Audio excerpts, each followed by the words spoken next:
Alhamdulillah Rabbil Alamin. Rahmanir Rahim. Maliki Yawmiddin. Iyyaka na'budu wa iyyaka nasta'in. Ihdinas siratal mustaqim. Siratal ladzina an'amta alaihim waladdallin. There should be 144 of you, right?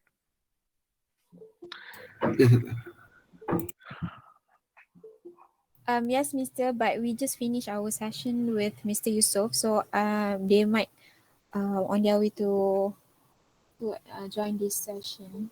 Sorry, Mr. Okay. Righty-ho. Can you see my slide? Is it moving? Yes, moving. Okay, fine. Okay, today I've been given the task to talk about pancreatic cancer. So inshallah I'll try to cover as much as possible the important things that you need to know at the level of undergraduate. Just before I start, I'm not sure whether Mr. Yusof reiterated some points before he started this morning. Did he mention about what are the things that you need to cover in surgical posting? Did he mention anything? No, Just Mr. now, tak ada No, pun. mister. Alright, basically everything that is inside your logbook can be asked in the exam.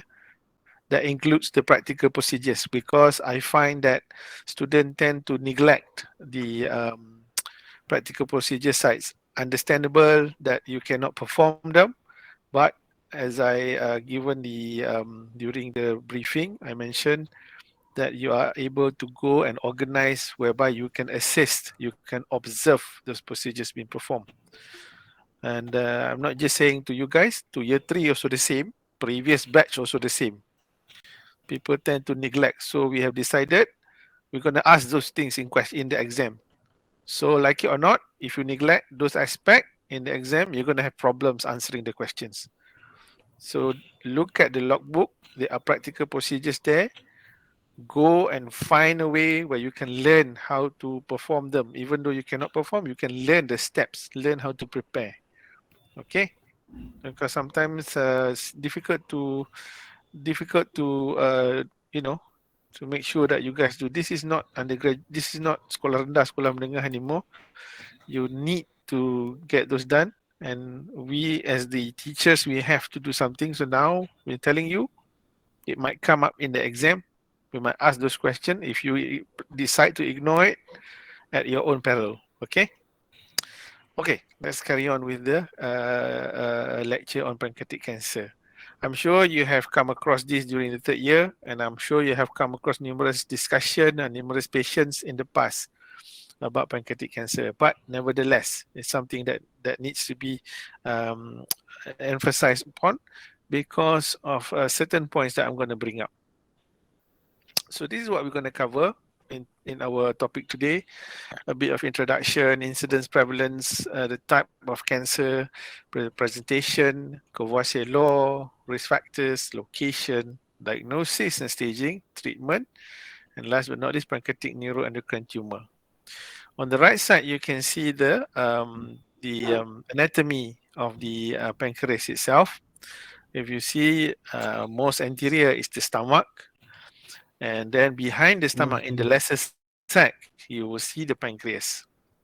And as you can see, the pancreas margin and around the head of the pancreas, it is very close proximity to the duodenum. And also, as you can see, the bile duct combines with the pancreatic duct. It opens up into the duodenum at the ampulla of Vater. Immediately behind the pancreas, you see the presence of portal vein. And as you know, portal vein is the confluence or the combination of the mesenteric or the superior mesenteric vein and also the splenic vein. They come together and become portal vein. And behind the pancreas as well, basically being sandwiched between the neck and also the unciliate process is where superior mesenteric vein and also the superior mesenteric artery. And then in close proximity to the pancreas, above it is the celiac trunk and the common hepatic artery. And behind, obviously, is the aorta. Okay, so those are the relation of pancreas that will come into play, come into context when we decide for treatment of our pancreatic tumor. So a bit of introduction into the importance of knowing pancreatic cancer. It is the 11th cancer in terms of incidence worldwide, and is the 7th cause of death worldwide. And the overall survival rate is about 7.2% at 5 years. In Malaysia, the age group affected usually above 45 years old, and usually it peaks in the sixth decade of life. And it has a more male preponderance compared to female. And in papers that's been published in the past, it tends to have a higher incident rate in Chinese population. And the median survival rate from diagnosis in our country is usually around 3 to 4 months. And the reason being is that they tend to present late. Okay, here is the table. This is not Malaysia. This is worldwide. Okay, this is worldwide median survival in terms of months from the point of diagnosis at various stages of presentation. Obviously, this is a median. Like I said just now, for our median survival 3.4 months. But that is because most of our patient presents already at the stage 4. All right, and beyond resectability or beyond curative. 90% of cancer, of pancreatic cancer, are adenocarcinoma of the ductal epithelium. Less than 5% actually are made of pancreatic neuroendocrine tumor, which includes tumor like gastrinoma, insulinoma, and glucagonoma, to name a few. There are others. Basically, they are named according to the hormone being secreted by those tumors. Okay. There are also other benign precancerous lesion, cystic lesion of the pancreas, so to call as a group, cysta adenomas, mucinous adenoma, and these are the one that you need to be aware is what's called intraductal papillary mucinous neoplasm, because this particular tumor, although it is still in its benign phase, it has a high, it is called a pre-malignant lesion, similar to our Barrett's esophagus. So Barrett's esophagus is actually non-malignant, but it is pre-malignant, whereby if you leave it behind, leave it on its own, it can turn malignant. Similar with IPMN. Okay. For the remainder of the talk, I'm going to focus on adenocarcinoma on itself, and at the end, I will give a little bit on the pancreatic neuroendocrine tumor as well. Okay, because most of the time you're going to be dealing with adenocarcinoma, right? So in terms of presentation, and this is important, this is the most important slide for you to remember. Most cancer in the pancreatic region present late. It is because they are located at an area in the retroperitoneal region whereby a mass would not be detected early on. And the other thing is because their location, they don't tend to cause any presentation, as they do not impinge on anything during the development of the mass until they have developed sizable volume, sizable sizable effect to cause compression, which may present with pain, or they can cause obstruction to stomach, which may present with loss of appetite or early satiety even sometimes. Only then they actually present and you examine the abdomen, yes, they have a mass there. Even our patient sometimes in terms of education, patient choose to ignore those signs. They may have noticed, there is a mass growing there, slowly growing, but they thought, oh, maybe it's angin. That's one of the problem in our system, whereby patient goes to multiple health centers, or not health centers lah, I would say GP, KK. Sometimes it did not trigger for people to investigate further. And most of the time being treated as gastritis, gastric, or angin lah. But the thing is, not only the abdominal pain would be the defining character. Okay, sometimes they just have a dull ache, dull persistent ache, And sometimes they can also have a dull ache in the upper abdomen which radiates to the back. And most of the time people just say, ini lenguh-lenguh badan buat kerja banyak.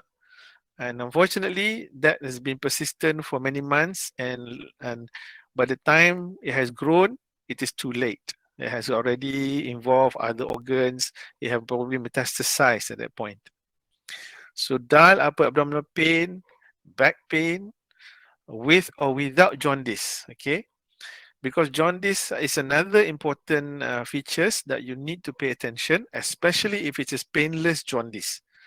Can I ask anybody know what does painless jaundice mean actually?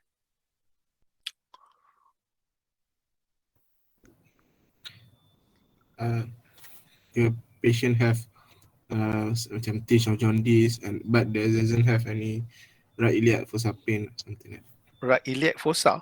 that. Right. Okay. So what does that mean? What does that tell you? What is the conclusion you can make from that statement? Patient has painless jaundice. What diagnosis comes to mind? One already. Hemolysis. One I've given there, head of pancreas tumor. Anything else?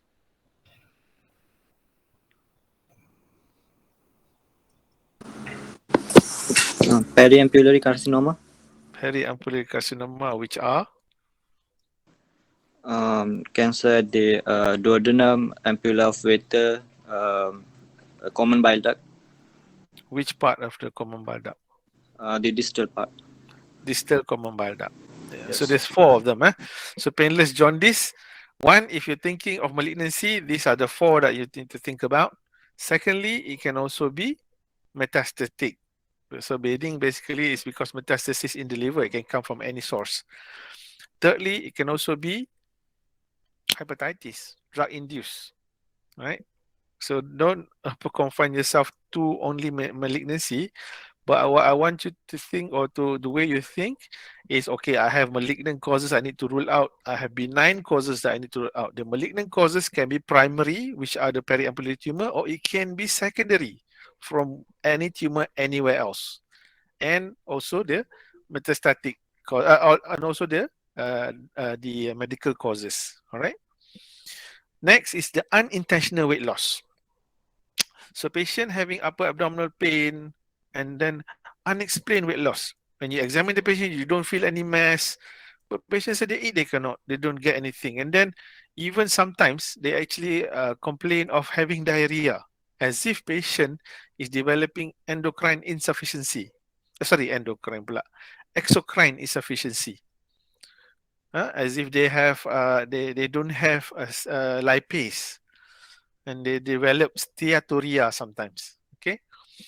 Then you also need to be aware or be a bit wary when the patient said they suddenly develop new onset diabetes out of the blue. Okay, patient is obese and all that, but not just new onset diabetes lah. It has to be coupled with other symptoms as well. So that would be a sort of a telltale sign that something is going on with the pancreas. On physical examination, you may find a mass if it's already grown to significant size. Some patients memang present that way, whereby they decided to come to the hospital when they find that there is a huge mass, or they think the mass has not grown any smaller. You might find palpable gallbladder. Whether it's painful or painless is another matter, but in this case, we're thinking of a painless palpable gallbladder. Patient might present with ascites, but most of the time it is unremarkable. Apart from patient might be slightly cachexic or showing signs of malnutrition. You don't find any mass, you don't find anything wrong apart from patient say I'm losing weight, that's all. So that's why I want you to remember from now on, any patient having unexplained abdominal pain, not typical of your peptic ulcer pain, not typical of your dyspepsia, just a dull ache, bloated, think of think of investigating this patient. So what are the investigation you think you might suggest? I would say first you can do OGDS, because obviously epigastric pain. We were thinking peptic ulcer, just do OGDS. That's very simple, very quick. 10 minutes, you already got your diagnosis if it's peptic ulcer or is there anything else. And if it's unremarkable, then proceed to the next level, which is ultrasound. By performing ultrasound, you don't lose anything. You can actually catch the disease early on, at least not while it is still small. Perhaps it is easier for us to think of maybe curative resection. Okay, so this is just a bit of revision. I'm sure you have heard us asking you about Courvoisier law. Okay, now I'm just going to tell you again. So Courvoisier law states painless jaundice in the presence of a palpable gallbladder, the cause of the jaundice is unlikely to be due to stone.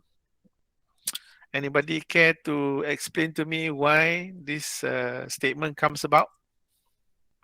Why is it not due to stone? No? Because if it's due to stone, the gallbladder will undergo repeated inflammation and will finally cause fibrosis. So when the gallbladder is fibrous, it will become unpalpable. Yeah, correct. So stone likely has had multiple attacks of inflammation, which leads to fibrosis. Thus, it won't be able to expand that much to the point that it is that much palpable. Yes, you are right. But the caveat here, there is a caveat whereby a double stone may actually present similarly. The patient might have a stone in the gallbladder and might have a stone in the common bile duct. Will also present with a jaundice, but stone itself, if it causes obstruction in the common bile duct or even stone inside the gallbladder, would normally give pain. On a rare occasion, it might just be without pain. But anyway, when you find that palpable gallbladder, jaundice, you have to think a little bit further. Do not just take it face value that this is a simple benign case. Okay. So risk factors for pancreatic cancer, obviously smoking contains carcinogens. Obesity has been implicated in so many cancers nowadays. Any GI, breast, endocrine, all those are implicated in obesity. Therefore, obesity is something that we need to avoid and try to combat quite religiously. Okay, primarily because the theory is that obesity is a state of inflammation. When you have inflammation, persistent, recurrent inflammation, sometimes there might be cytokines, there might be mutation going on, and that can lead to cancer formation. Chronic pancreatitis is another, whereby patient who are undergoing process of chronic pancreatitis, they develop fibrosis, repeated attacks, scarring, inflammation, with those attacks, every time inflammation occurs, there are changes occurring in this tissue. And during those changes, the mutation may occur, which then leads to formation of cancer formation. Okay. Diabetes, just now I said diabetes might be a sign that patient is developing cancer, but having diabetes in the first place has been associated, 10% of diabetic patient has been associated with formation of cancer, although it is not a direct correlation, okay, but it's not a direct causative event. No, not necessarily having diabetes causes patient to have pancreatic cancer, but it is implicated as being risk factor, that possibly there is a link. Okay, family history also implicated as being a risk factor. Certain genetic mutation, BRCA2, KRAS2, P53, and CDKN2 has been shown to be risk factors which may lead to pancreatic cancer. IPMN, as I mentioned above, has been the pre-cancerous or pre-malignant stage of benign before eventually turning into cancer, similar like Barrett's esophagus. This pancreatic cancer can also be part of the MEN1, multiple endocrine neoplasia 1 syndrome, right? And usually this one is not adenocarcinoma, it is the neuroendocrine type. And chemicals from dry cleaning and metal work has also been implicated as a risk factor.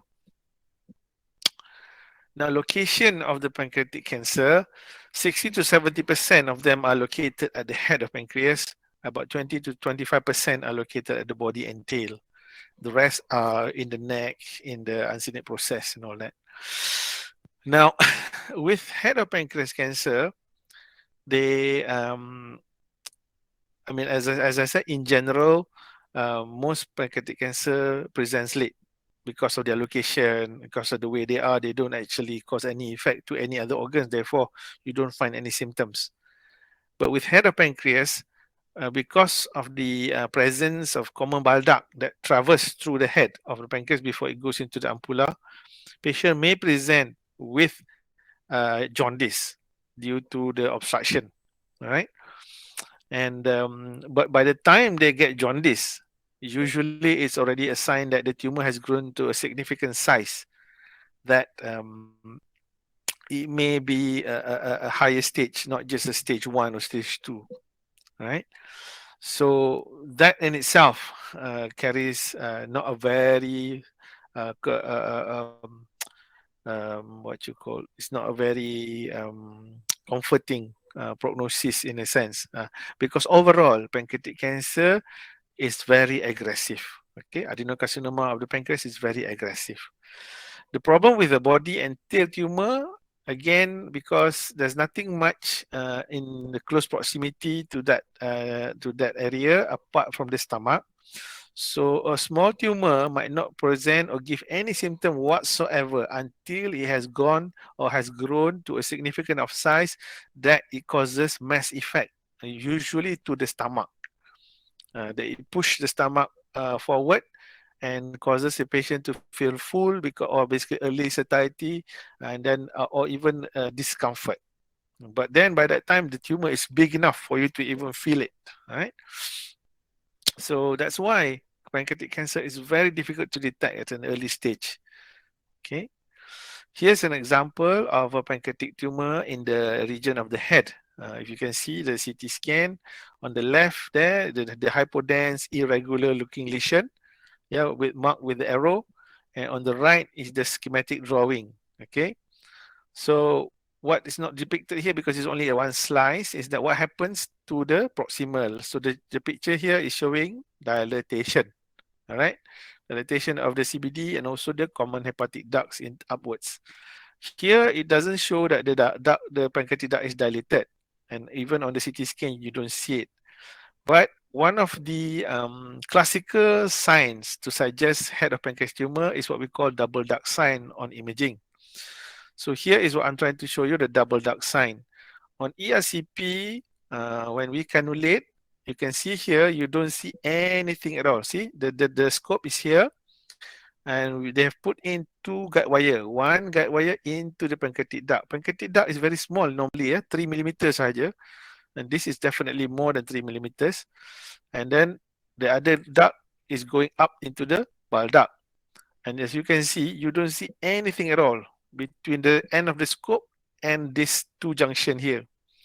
And on the MRI, you can see there is that mesh here, which is sort of almost abruptly tapering the common bile duct, and almost like maybe obliterating completely the pancreatic duct alone.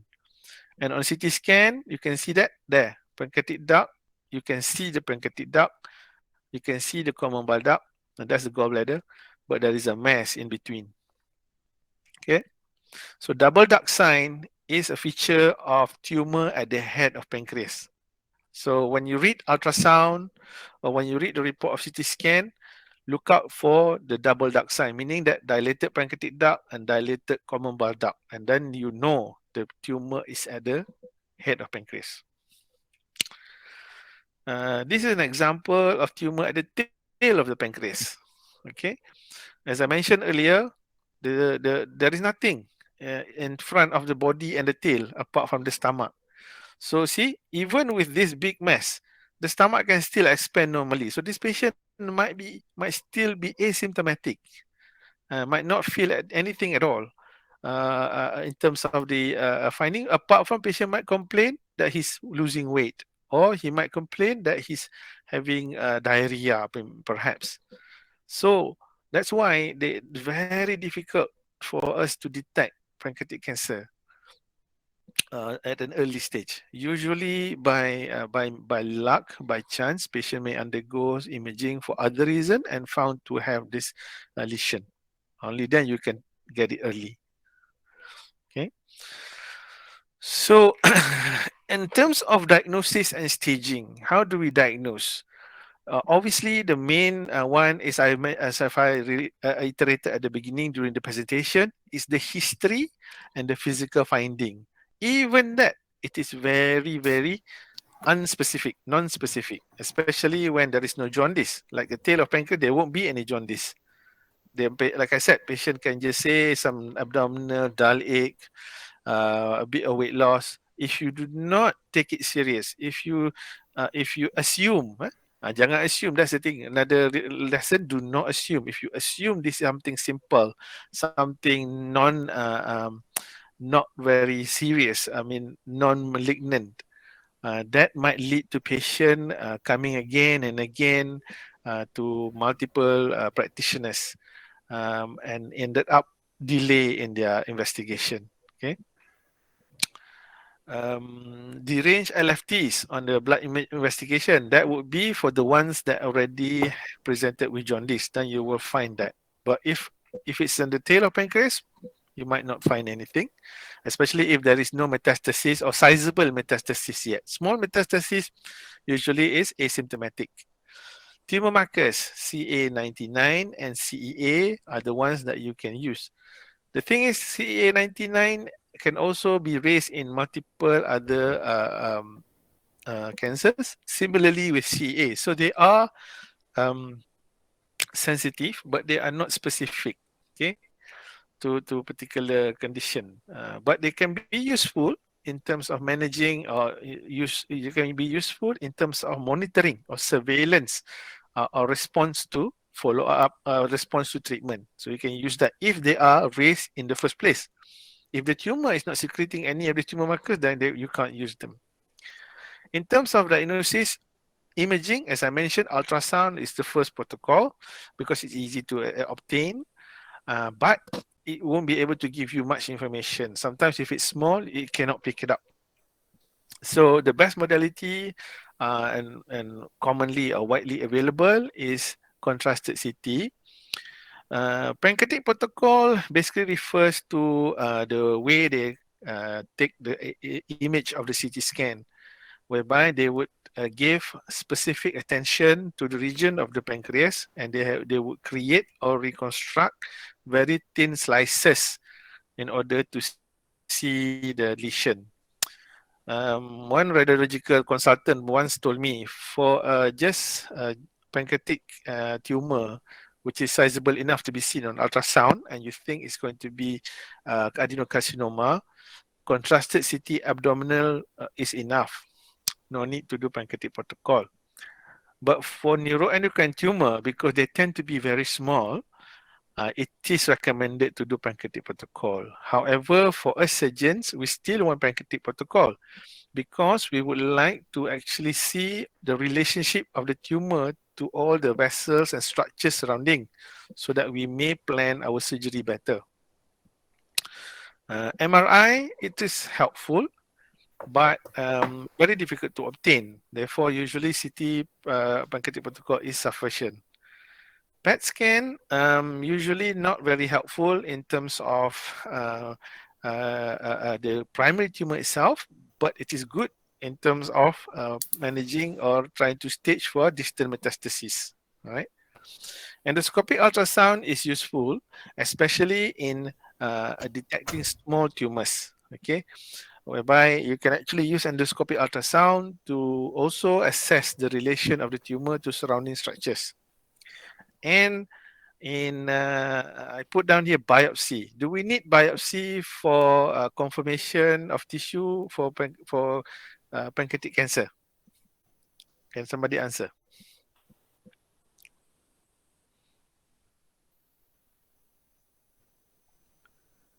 I put down the question biopsy. Like breast, thyroid, kita kena buat FNAC at least Colorectal pun kita kena buat colono and biopsy. Gastric pun sama. So, do we need biopsy for confirmatory diagnosis? Maybe yes, we need biopsy. Okay, you want to do biopsy from how do you going to do biopsy? Maybe we can do biopsy under endoscopic ultrasound. Endoscopic ultrasound. Would you do percutaneous? Minta Prof Razali tolong buatkan. Say for example you work in HTA, tak ada US. You ada, tapi you ada interventional radiologist.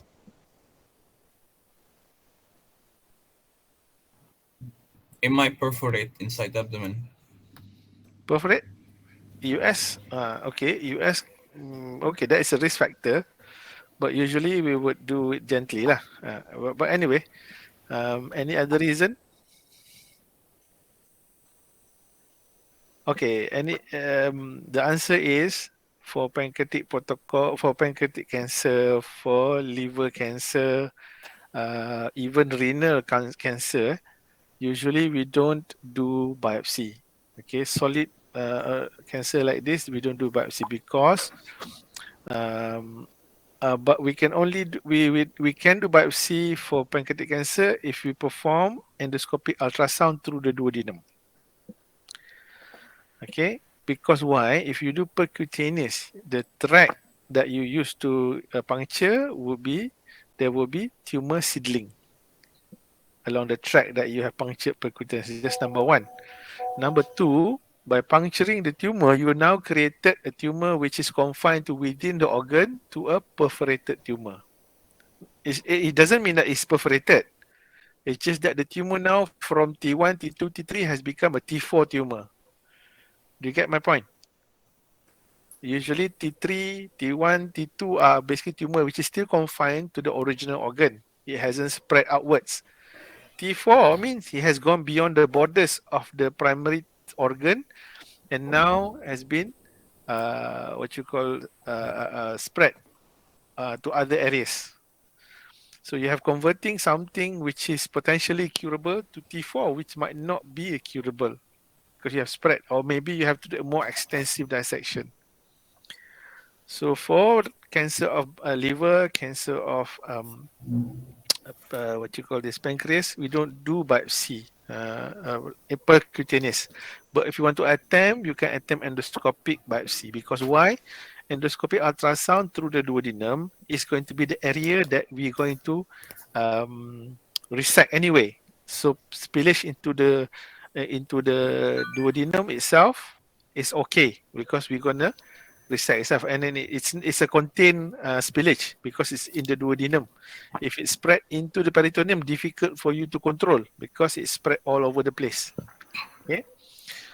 But the time that when we actually do biopsy, definitely we'll do even percutaneously, is when the tumor has spread, meaning that the tumor is now already metastasized. So if you see on the CT scan, patient has got lung metastasis, liver metastasis, okay lah.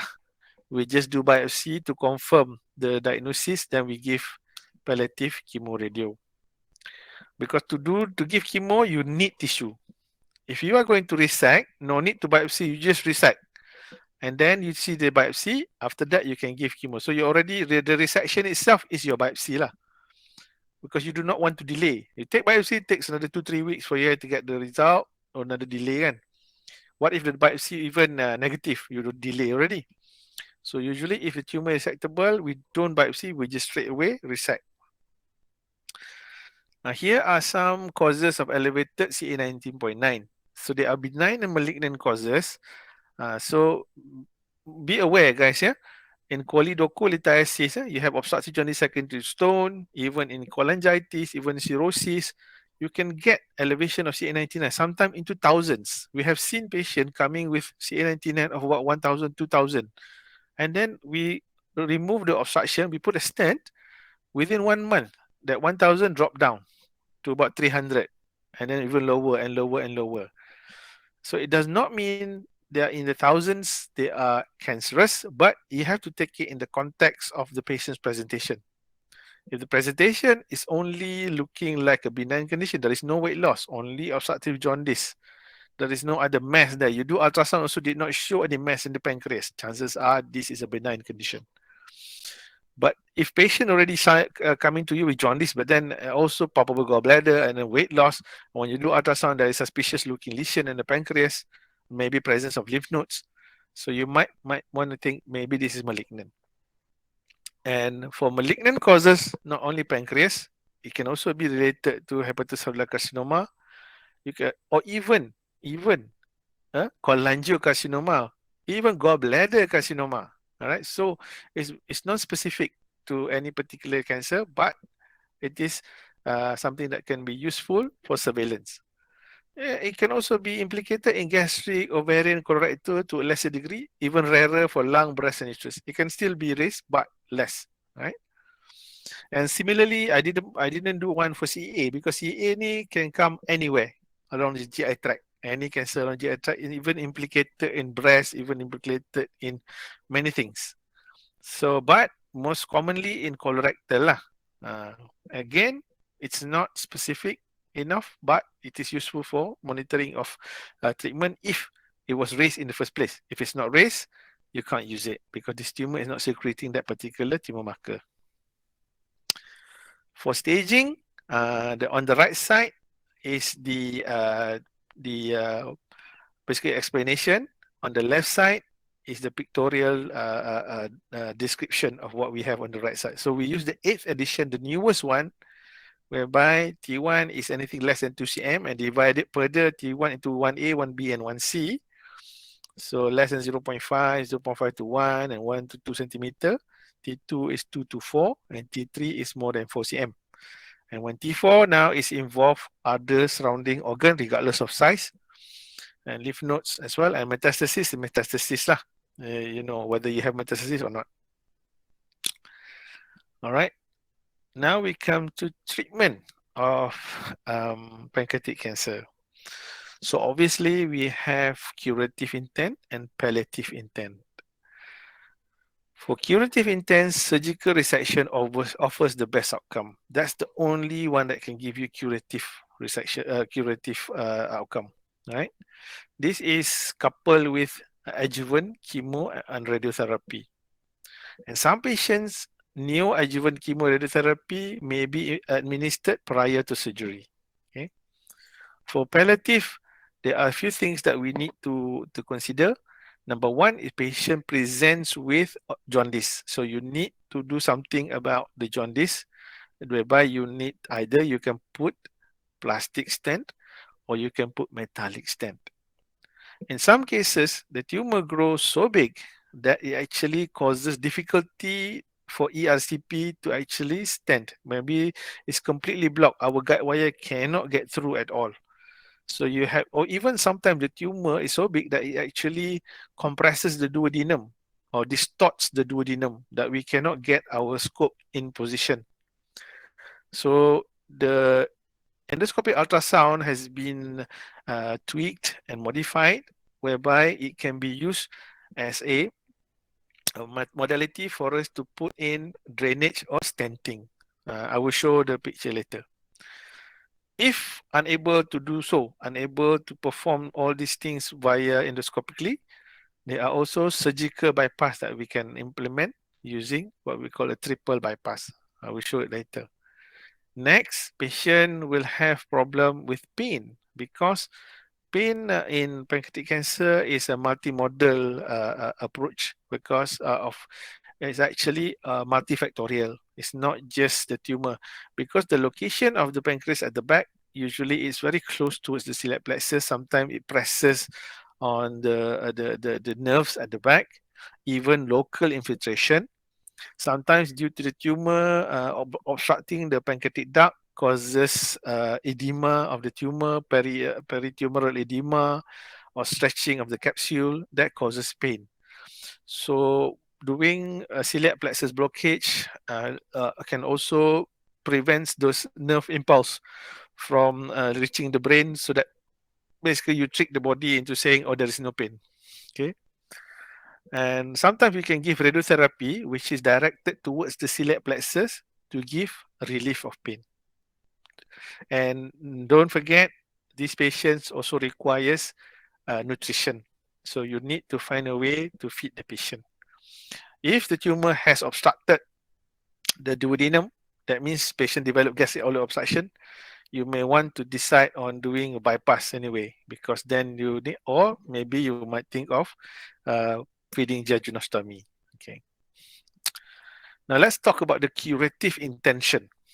So first thing that you need to discuss upon are these two keywords: resectability and operability. Operability is a fitness of the patient to undergo major surgery. So if the patient has so many comorbids, or patient not well, having a lot of sepsis, shock, you need to optimize the patient. Okay. Sometimes the comorbid so bad, ischemic heart disease, very bad lung disease, memang cannot survive major surgery. Therefore, patient is not fit for surgery. That's number one. So if patient fit, then okay, thank. Now, secondly is resectability, meaning that the tumor itself is whether the tumor itself is resectable or not based on its features on the scan, whether it has invaded to surrounding structures. Basically, your aim is to provide curative treatment. For curative treatment to be achievable, the tumor must be able to be removed entirely and then without any with a R0 margin. R0 means no tumor macroscopic or even microscopic left behind. So for that, you must have good clear margin with all the surrounding structures. So that's resectable. So resectable tumor means there is no metastasis, number one. So if there's metastasis, forget it. It's no longer resectable.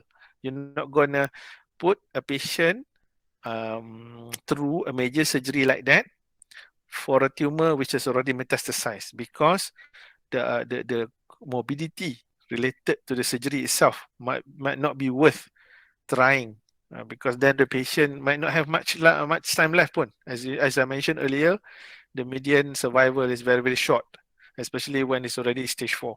All right. So might as well do something which will keep the patient comfortable, give a quality of life, rather than going for major surgery, which will keep the patient in the ward for a long time. So vascular involvement is important for us to assess. Number one, superior mesenteric artery. As I mentioned earlier, when I talk about the anatomy, all these are important vessels that if any of them are involved, will require for us to think twice about whether this patient is resectable or not. Okay. But if none of them are involved, even there is no invasion to the duodenum tu tak ada masalah, because it is what we know the duodenum is in close proximity anyway, we're going to take it out, no problem. But say invasion to the liver, that means direct invasion to the liver, this is already metastasis, not resectable. Okay. Borderline. Now this is a special category. All right, borderline. Previously, the moment you say the tumor touches a vessel, it's no longer resectable. But as the technology, as the understanding of tumor, the development of chemo agent, radiotherapy improves, these categories are now being redefined. These are the category of borderline resectable, whereby tumor abutment to vascular structure and abutment of less than 180 degrees. Sorry, abutment is basically the tumor has close proximity to a vascular structure, but the circumferential involvement is less than 180 degrees. And encasement is when the tumor has gone beyond 180 degrees. So anything less than 180 degrees is considered tumor abutment. Therefore, it is termed as borderline resectable. And for borderline resectable, that means at this point in time, it is not resectable. But we're going to try and give neoadjuvant therapy. Sorry, not neoadjuvant. Sorry, there's a typo there. Neoadjuvant therapy. And then we're going to reassess balik. We're going to rescan. If after neoadjuvant therapy, the tumor has shrunk, and then now the abutment is even lesser than 180 degrees, or even now there is a clear plane with the vessel, then this is resectable. because if the tumor is actually at the 180 degrees or even touching the vessel, we cannot resect. We cannot cut those vessels just now because those are important vessels. You cannot cut them. The only vessel that is available, that is possible to cut, is portal vein, and that is only at the portion above the confluence, whereby we can involve the vascular surgeon to come and reconstruct that length of portal vein. But anything near the confluence, whereby the joining of splenic vein and superior mesenteric vein, you cannot reconstruct. So therefore, you cannot resect the tumor. Right. So this is a new limelight. This is a new hope for those who are borderline resectable, that we can actually give new adjuvant and see the response. If the response is favorable, the patient will now be upgraded to resectable tumor. Okay. So the unresectable is basically everything else lah. Either it's metastasized or encasement of those vessels. That's it. No more resectable. Even the borderline, if you give new adjuvant, no response, it remains unresectable. So it becomes unresectable. Yeah. So for curative intent, if patient is operable, patient is resectable, the treatment would be Whipple procedure.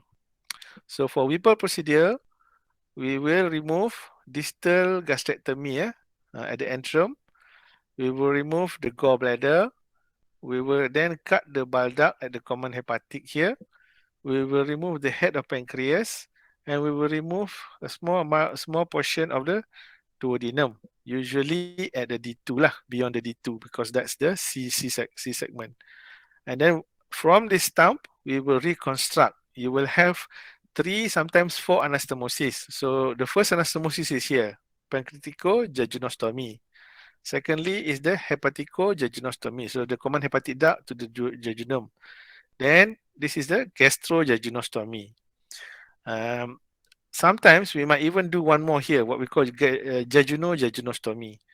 That is just to allow for food. Say for example, the food goes this way. This is the way that you want the food to go lah, along with the gastric juice, along with the pancreatic and the biliary bile, with the bile.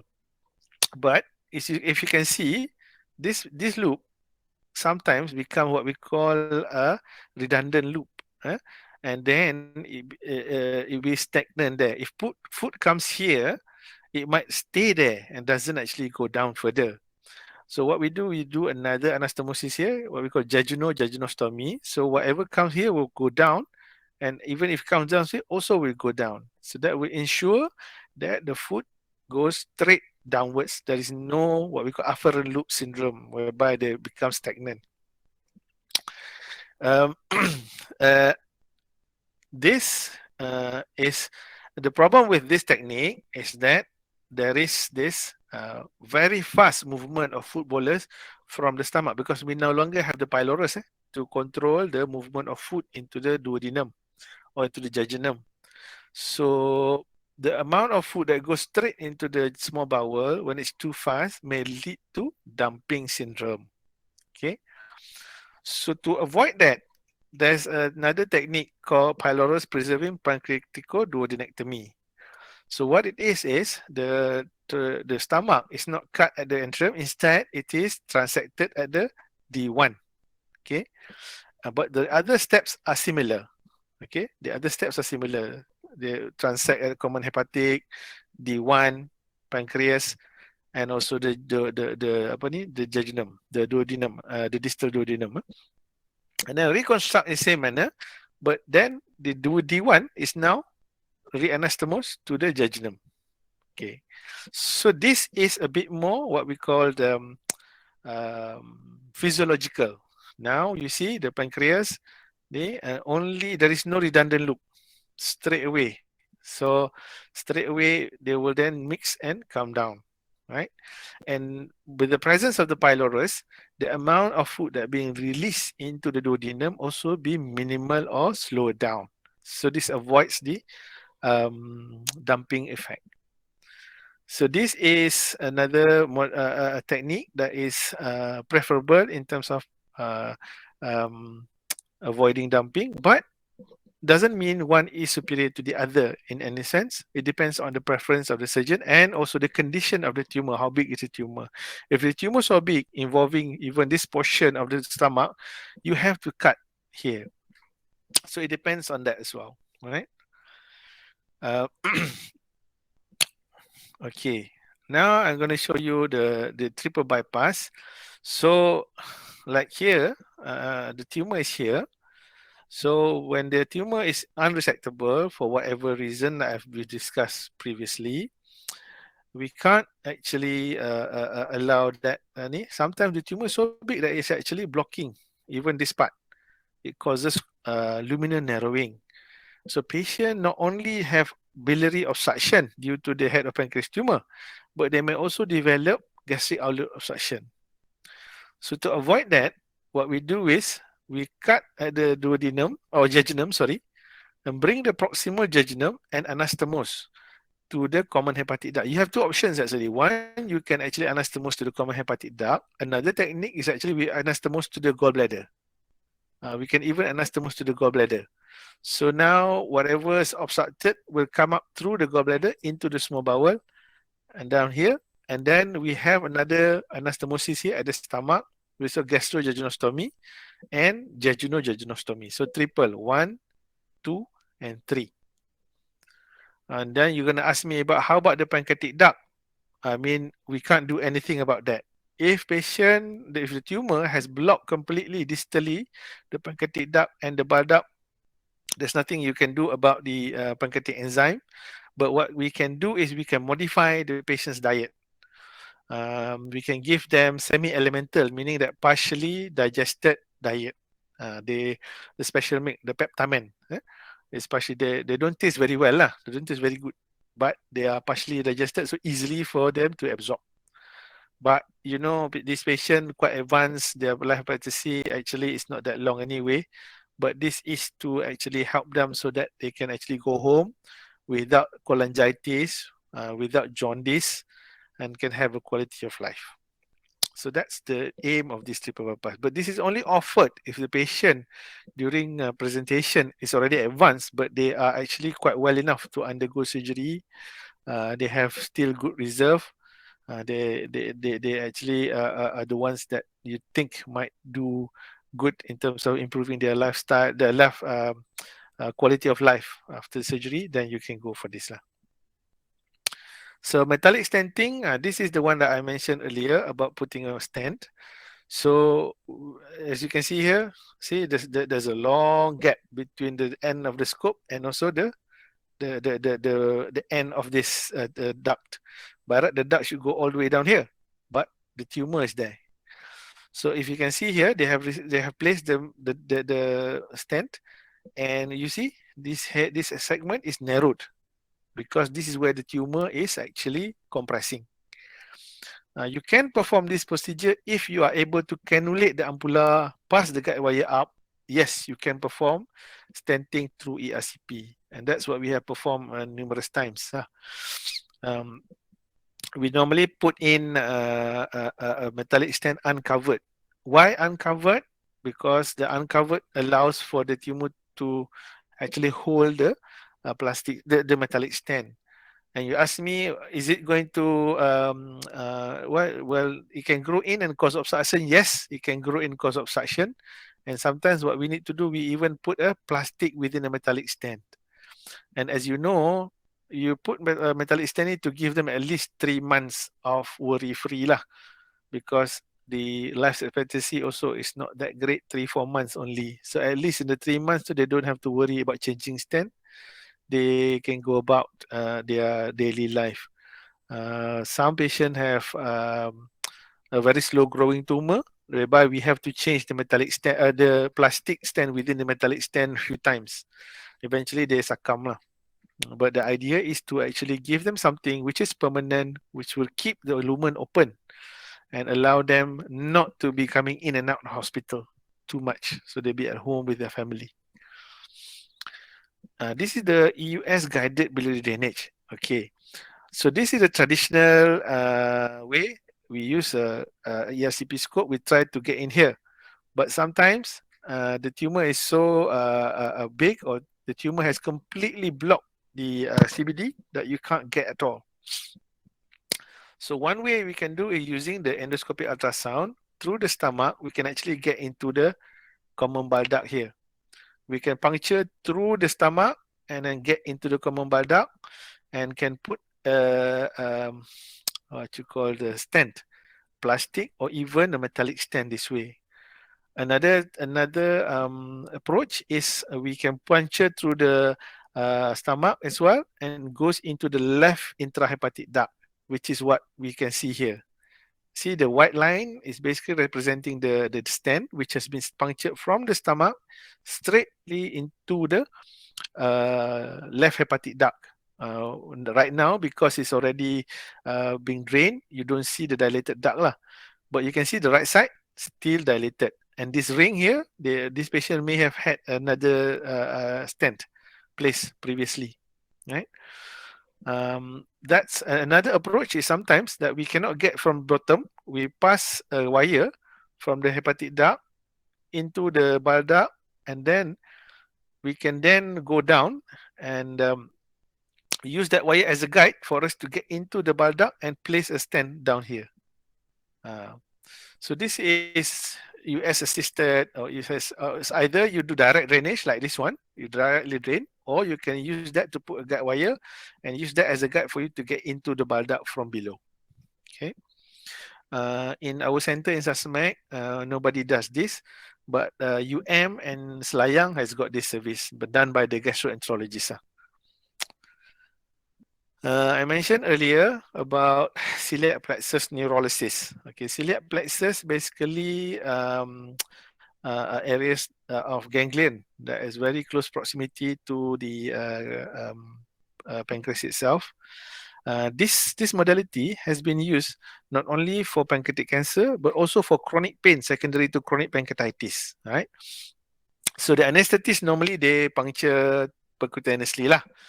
But for us, because we have EUS, we can actually use EUS and puncture.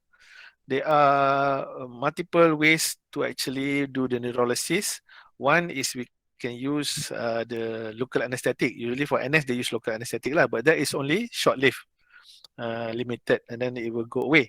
But for us, we will use agent that actually kills the cells in that region.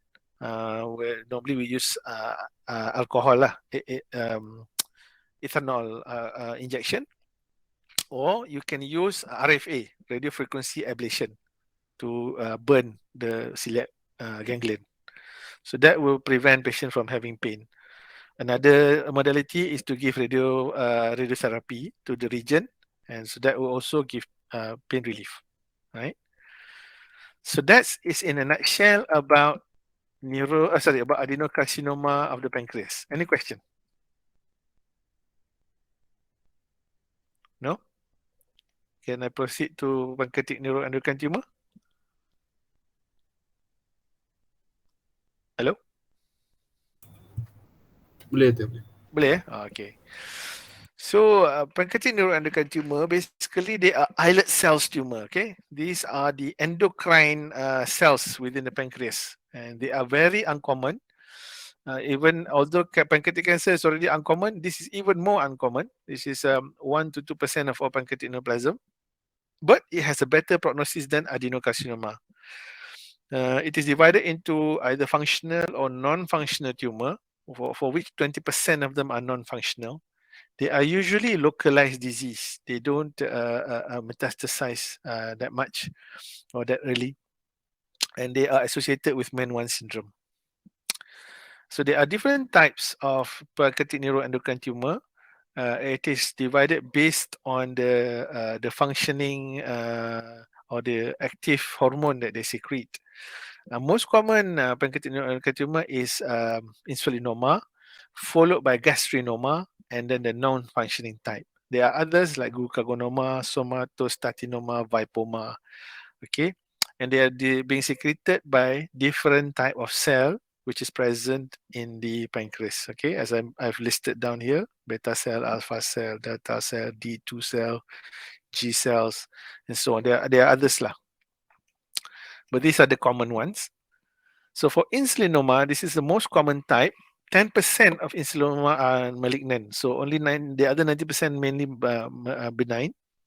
And they usually are very small. That's why when I mentioned earlier, in the CT scan, we might need to use pancreatic protocol so that the radiologist will reconstruct the image with a thinner slice at the pancreatic region for us to catch this insulinoma type, very small tumors.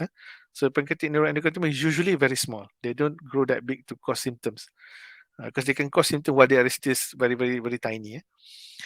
Special thing about insulinoma is that they present with this neuroglycopenic symptoms. So why neuroglycopenic? Because they also have, not only they have glycosemic symptoms, but they also have that effect to the neurological symptoms system, in a sense that they have dizziness and headache, but also amnesia.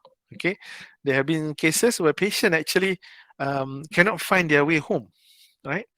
They don't know, they forgot that they haven't gone home because they might go to sleep and thought, oh, okay, that's okay, now I already, I'm at work, continue working. And for insulinoma, there is this Whipple's triad that is being the criteria of diagnosis, whereby patient will present with low glucose level, and they also would demonstrate hypoglycemic symptoms, and the symptom will resolve with administration of glucose. All right, so that would suggest presence of insulinoma. Okay. Next, most common is gastrinoma, and this is associated with what we call Zollinger-Ellison syndrome, whereby presence of multiple peptic ulcer, which causes upper abdominal pain and upper GI bleed. And 60% of carcinoma are associated with being malignant, and the location of the tumor itself are described as being in the Passaro triangle. So Passaro triangle borders by these points here, CJAP and CBD, D2 D3 junction, pancreatic neck and body junction. So you will find the tumor in this region. Okay. Now, if the tumor is located somewhere near the stomach, you might need to do a gastrectomy lah, not just a Whipple lah. So it depends on where the location of the tumor. Right. Next is glucagonoma. This is very rare. It's more common in female, and most common, as you know, glucagonoma, glucagon itself is to release everything, to break down everything, to release sugar and to release energy. So most patient present with malnutrition, catabolic effect, where they cannot keep anything. They don't keep anything, and 50 to 80% of them are malignant. The special thing about glucagonoma is they have this specific dermatitis, what we call migratory necrolytic dermatitis, as a result of severe amino acid deficiency. They may form bullae, and sometimes they have superimposed bacterial fungal infection. Because they are rare, I myself also have not seen this, only in textbooks. Okay, maybe the neuroendocrine, maybe the endocrinologist, or maybe the breast endocrine surgeon might have seen something like this lah, or even the hepatobiliary surgeon might have seen something like this. Vipoma, vasoactive intestinal peptide oma. Again, another rare tumor. It presents in a bimodal age distribution, so very young or middle age. In the between tak ada. Right? 2/3 of them are malignant. So as the mention suggests, vasoactive intestinal peptide, so they tend to develop GI secretory symptoms, so watery diarrhea, flushing. So due to the secretory, quite a lot of secretion, they develop achlorhydria and hypokalemia. Okay. So for diagnosis of pancreatic neuroendocrine tumor, it is all based on the history which is suggests of endocrine symptoms. So basically from the symptoms that were mentioned earlier, and then you perform the hormone level. So it depends on what hormone you're looking for lah. If it's insulinoma, you go for C-peptide. If you go for glucagonoma, you could go for glucagon. Gastrinoma, you go for gastrin, so on and so forth. The localization of the tumor, as I mentioned earlier, for CT scan will be the best. MRI may help a bit. PET scan usually not so useful again in this because the tumor usually does not have a high metabolic rate because they are well defined tumor. US might help, especially to locate the small tumor. And there is also the octreotide scan because some of this tumor can secrete take up the octreotide. So the scintigraphy, this is like radionucleotide imaging. Okay, and serum chromogranin A has been used as well as a marker to detect presence of a neuroendocrine tumor, and also to look for monitoring of surveillance. In terms of treatment, obviously surgical resection is needed. For size of tumor less than 2 centimeter, you can do enucleation. But anything bigger, you might need to consider pancreatectomy with pylorus preserving, even distal pancreatectomy, depending on the location of the tumor. And as I mentioned, for gastrectomy, if say the location is near it's not in the pancreas itself, but maybe near the stomach. There's also a concept of what we call debulking or cytoreductive surgery, where studies have shown by removing most of the tumor as much as possible without doing too much it can also be good in terms of improving survival. And there are also targeted therapy available, but they're not as good as our chemotherapy lah. The thing about neuroendocrine tumor in general is that they have good prognosis because they are very slow growing tumor, very slow growing, and they hardly metastasize. So they don't cause any mass effect. If they're functioning, then only you have to do something to remove it, and usually the removal will mean that it's almost curative and they have a good quality of life. So prognosis, even with meds, less than 5 years, you get 50%. It's higher. Like glucagonoma is 60% with meds. Non-functional 50%. So definitely much higher compared to other tumors. But there are some like lipoma, only 1/3 is cured after resection. Somatostatinoma rarely being cured. Okay, and for MEN1, it's associated with poor prognosis as well because this is not only one tumor we're talking about, we have other disease part of the syndrome. So they reduce the life expectancy by 10 years. So the take-home message is that adenocarcinoma is a very common cancer that is a very poor prognosis compared to other tumors at any stage. You compare with breast, with thyroid, with colon cancer. And usually present very late due to the very subtle signs and symptoms. So we have to be vigilant and sometimes over investigate, especially when patient having multiple visits to hospital for something that sounds trivial. So don't hesitate to suggest OGD and ultrasound early on when patient has this kind of history. Especially when you're working in the hospital, you must ask the patient, how many times have they seek treatment for the same condition or same symptoms but never resolve? And what more if patient now exhibiting symptoms suggestive malignancy like weight loss, steatorrhea. So you need to be a bit more proactive, especially when you are in the tertiary center, right? And the principle of oncology management, obviously the diagnosis, you need to obtain the diagnosis from the history and examination, along with the appropriate blood investigation and imaging. And staging as well. In terms of oncology, you must include staging. Sorry, I haven't put down the MDT. You might need to include MDT, multidisciplinary meeting, to decide on what is the best treatment modality for the patient. Next is nutrition. So nutrition is very important, especially when the patient is actually presenting with obstructive jaundice. So that means they are unable to digest fat. Therefore, they are deficient in vitamins A, D, E, K, which will then affect their coagulation profile.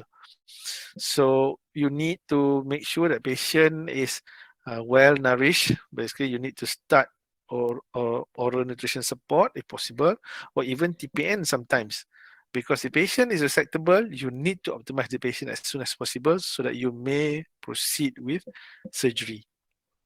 Jaundice management, as we've discussed, may need ERCP, or even if patient not able to be cannulated using the ERCP, we can do PTBD. I didn't mention the PTBD earlier. We can do PTBD as well, as we have Prof. Razali and the radiology department for the interventional radiology. So we can do that. And the definitive treatment in terms of curative or palliative, depending on the staging and the diagnosis of the patient. All right. I think that is the end of the lecture. 1 hour. Okay, any questions?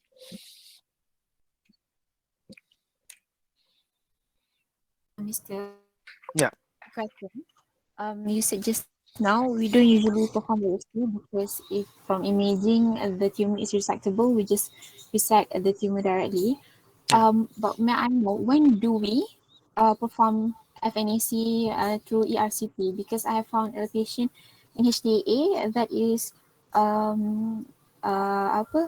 The next step is to do FNAC and ERCP. So when do we decide? When to do Okay. it? For for tumor that is resectable, okay, meaning that when you do the scan, it's already showing that it is resectable. We straight away plan for resection. We don't delay with FNAC or any biopsy at all. Okay, because the longer you wait, as I mentioned, patient normally tend to present at the later stage. They are already malnourished. They are jaundice. Okay, and with sometimes with comorbids and all and so forth. But more to the point, we do not want to delay further as to wait for the tumor to grow and cause more complications. So in pancreatic cancer, you do not need to wait for the HPE to come back because you can see already the tumor is there on the scan. It is now causing obstruction to the biliary system. So you don't need to wait. Because you have to remove it anyway. Regardless, your HPE come back as benign or the HPE come back as malignant, you're going to have to remove it anyway. But if say you're saying, okay, this is a distal, how about if it's distal tumor? There is no obstruction, there is no symptom. Similar as well. If the tumor is resectable, do not need to wait further. Go and resect because you're not going to be able. Some more distal pancreatectomy is quite a safe procedure. Does not involve any anastomosis. So it's just basically resecting and making sure that you do not develop any pancreatic fistula. That's all. The one that you are a bit iffy is when you think this is non-resectable tumor. Therefore, I need to confirm the diagnosis before I can pass this patient over to the oncologist for them to start the chemo. Because, for example, we have 2 patients in SUSMEC. Despite our best effort, actually not just 2 lah, we have a few more before as well. We have done multiple times EUS. We have done even one or 2 patients during surgery, direct biopsy of the tumor. Didn't show us the tumor itself. Yet, few months down the line, patient developed metastasis to liver, metastasis to the lung, which means that it is definitely malignancy. But it's just that when we biopsy, somehow the tissue that we got was not representative. But we can't do anything. It's open biopsy. We touch it. That's the hard part. That's the tumor. We took it from there. It's negative. So in essence, the when the tumor is resectable in pancreatic cancer, I'm not talking other cancer, pancreatic cancer, tumor resectable, you resect straight away. If the tumor is not currently resectable, For example, you think the patient might require new adjuvant. That one, okay. You take biopsy. Okay, betul New adjuvant, take biopsy. If the tumor is non-resectable, then or for example, patient not fit for surgery, tumor resectable, tapi patient not fit for surgery. That means you know that sampai bila-bila pun patient ni will not undergo resection, and you want to give chemo lah, definitive chemo or radio. Take biopsy. And the last is that if the tumor is already metastasized, confirm on scan that the tumor, for example, have metastasized to the liver, metastasized to the lung, you take biopsy. For the purpose to confirm diagnosis, you give to the oncologist, okay, this is confirmed pancreatic cancer, please give palliative chemo. Clear? Clear, Mr. Thank you. All right, any other question?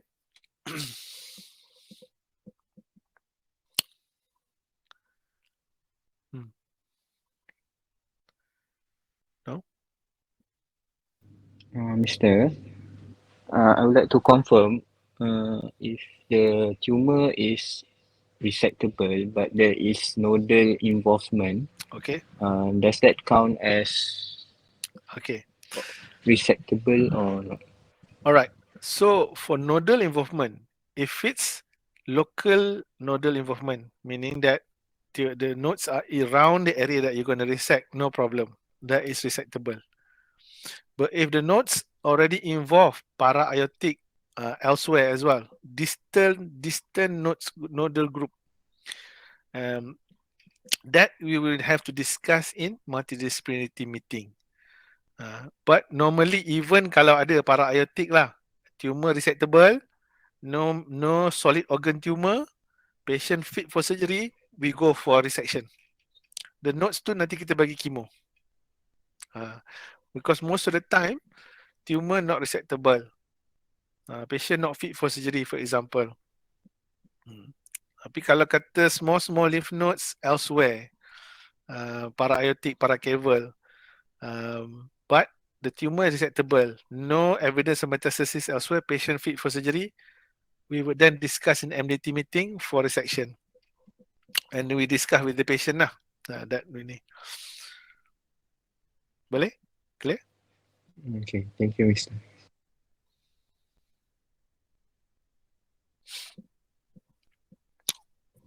Any other question? Clear on pancreatic cancer Alright. Tadi dengan Mr. Yusof apa? Tajuk apa? Colorectal CA. Nice. Alright. Okay. So, gastric cancer, esophageal cancer tak ada? Tak ada.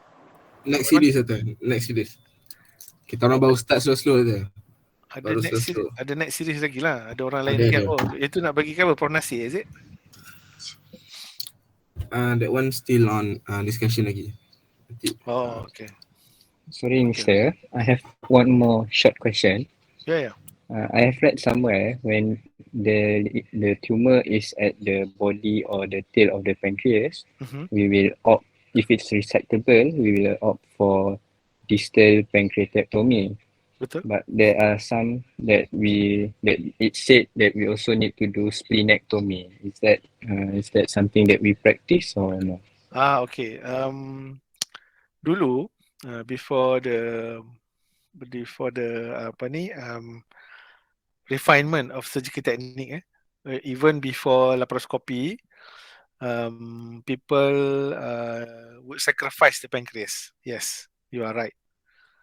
But with the current practice, people tend to try to preserve the pancreas as much as possible. So you can actually get away. The idea was like this. Kenapa kita buat macam tu? Because kita nak dissect around the splenic artery tu. Because why? We want to get the lymph nodes. Okay. So we try to get the lymph node without injuring the splenic artery so that we can actually clear everything. But nowadays, And many studies have shown that you can actually dissect the pancreas safely from the splenic artery, preserve the splenic artery, and do your lymph node dissection without detriment to the oncological outcome. Okay. Satu, kita nak preserve the spleen for the immunological, hematological function of the patient. Tapi at the same time, you must remember the aim of your surgery was to gain an oncological outcome as well. So if your oncological outcome tak dapat because you nak preserve the spleen, then there was no point doing the surgery in the first place. So memang kita akan ambil concern daripada patient, kata there is chance that we might injure the vessel and we may need to sacrifice the spleen, whereby you will have to be treated of a splenectomy patient. But on the outset of the surgery itself, kita tidak aim to go and resect the spleen from the beginning unless the tumor is very close to the spleen. Why we tell the patient this? Because sometimes on the CT scan you nampak macam spleen is preserved, but then when you go in, alamak, dah terkena semua benda, macam mana nak preserve? Especially when it's at the tail near the hilum. So you can't really preserve the spleen anymore. So you have to take it together. So yes, can be performed without taking out the spleen, depending on the location. But at the same time, sometimes we have to make sure that the oncological outcome is achievable. Clear? Okay, thank you, Mr. Alrighty.